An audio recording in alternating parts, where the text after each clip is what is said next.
Signs the economy is crashing, corporate bankruptcies.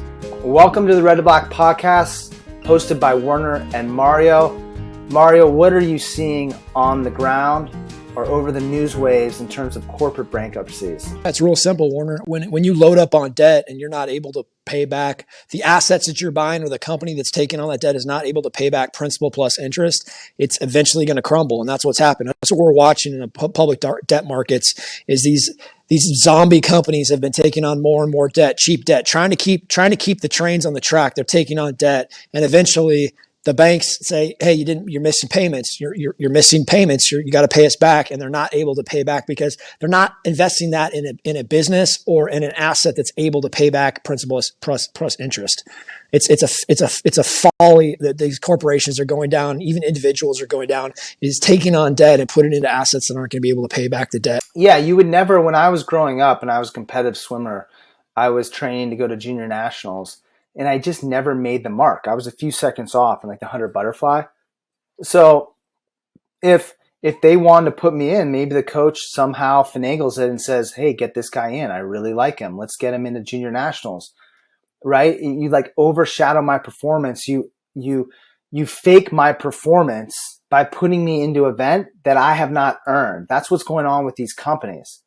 So the lesson we're teaching our kids, we're teaching other individuals, we're teaching business people, you'll never fail. You'll just go in, you'll get this money from the government, and you're creating this, what they call is like moral hazard is risk on. It's like people are just taking all sorts of risks because they know they can't fail. FDIC will bail you out. The bank will bail you out.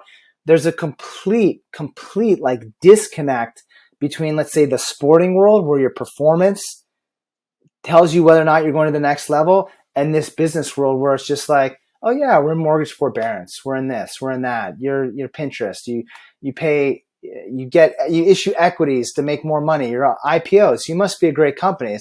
It's a complete facade. Yeah, Warner, excellent points. Great analogy. I would also add to that is the only time to take on debt for a business, small business, medium business, large business, is when there's sustained customer demand for your product or service, and you cannot meet that in a reasonable amount of time through your cash flow. There is sustained demand for your product or service. You can't meet that. You take on debt to meet that and expand. You're expanding through that debt to meet that sustained demand. And then that's going to pay back the debt. Eventually, you're going to be able to, with that continued sustained demand for your products and service, you'll be able to service that debt. Right now, you're seeing companies that don't make anything. They don't make any money, and they're taking on debt. It's unsustainable. Eventually, you're going to see a wave of bankruptcies, and it really is going to hurt the economy. It's going to take the entire economy down with it. Yeah, and these companies don't provide value. Now, I haven't looked at Pinterest recently to see if they've turned the buck, but here's the thing. They don't provide value. And we talked about this in one of our other podcasts, which I'll link below, where we talked about Soho House and where you talked about they're running at a loss. So they're giving a product out into the market that makes no money. So anyone who's done an entrepreneurial class like 101 product market fit, any investor will ask you, well, how do you make money? Right? How are we going to make money? How are we going to get our money back? So if you're not making money from day one, or if you're not making money somewhere down the line, especially when you IPO, when you're going to the public market, I get it in the venture world. You're working through your product market fit, you're working through scaling, money's going back into marketing and sales. But when you go public, that's a different story.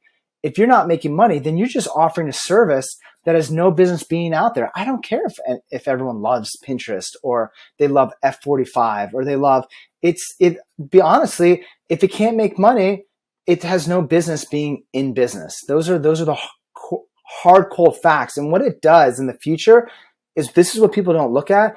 It destroys a ton of lives, because instead of cutting that cord early, now they're like, oh, we're going to get all these employees and then we're going to boost you up. And then all of a sudden, boom, they're gone and the whole business is gone. Now all these people have lost their jobs. It's a complete travesty to the business world, in my opinion. That's right, Warner. So going back to Soho House, this business is not owned by the shareholders. It's a facade. Right now, there's a shell game being played where technically the stockholders own the business. They don't. It's a losing operation that is in massive debt. I think they have something around $700 million in debt right now. It was 600 million when they started off, but now that's been swapped out to the public. At seven, they have 750 million in debt right now. You know who owns Warner? You know who owns Soho House? It's real simple.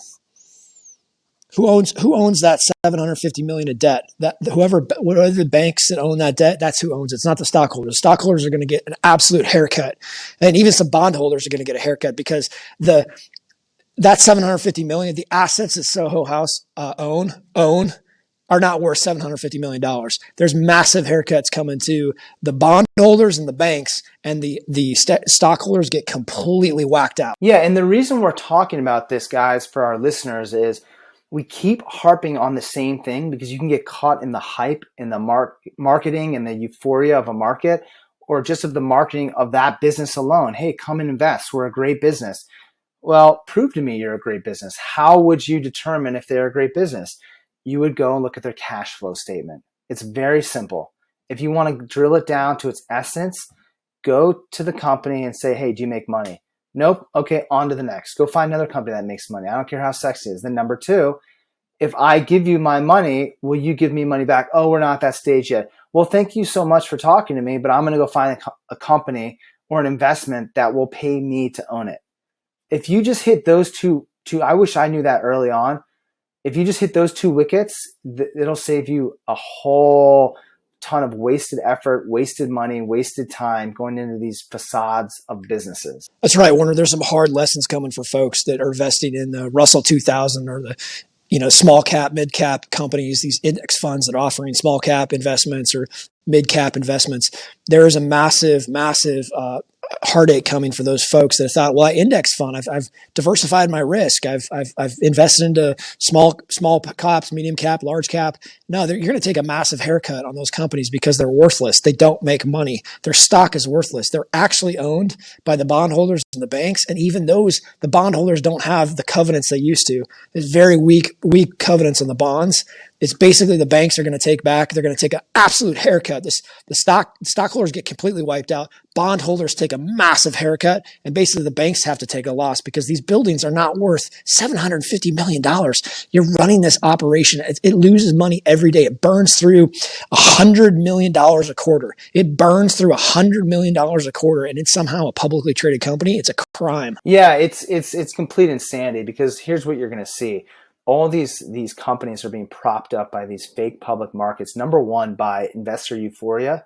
That's investing, giving their money in the retail sector, the retail investment sector, to these companies. All it takes, anyone who's a long-term investor knows, all it takes is a simple switch in behavior. And when they all start running, it's like that saying that you love, the bulls are like going up the stairs, and then the bears are jumping out the window. The reason why is because everyone is looking for the doors to exit, sell, sell, sell. Now, when they exit, what you're going to start seeing, or the money dries up, the funny money from the Fed and from the government, what you're going to start seeing is lots of bankruptcies. That's the simple way to see an economy. Economy starts going when companies no longer start flourishing. Like look at the 2008. You had all sorts of subprime. Each of those houses was a business creating money. When those were all deemed worthless, guess what happened? There was a bunch of think of thousands, millions of houses going bankrupt. That just whacked the whole system. So look for just bankruptcy one after another cascading and get out ahead of this. Don't put yourself in these types of businesses that don't make money and don't pay you to own them. Ultimately, good point. Ultimately, Warner, is the euphoria that enables a company that's worthless to go to IPO. It's that optimism from the public of saying, oh, everything's a great investment, everything's going up, everything's optimistic. It's that euphoria that enables a worthless company to IPO. It's sad, but that's the reality. If you have rational investors, if you have people that are actually looking at the numbers and going, no, I'm not, why would I put my money? It's not paying me to own it. Why would I put my money into this business? It's burning $100 million a quarter. I'm not gonna invest in that. That's a losing bet. That's rationality. That basically destroys IPO markets. You're getting IPOs because of the euphoria. Awesome. Great points, Mario. Thanks everyone for listening. Appreciate your time.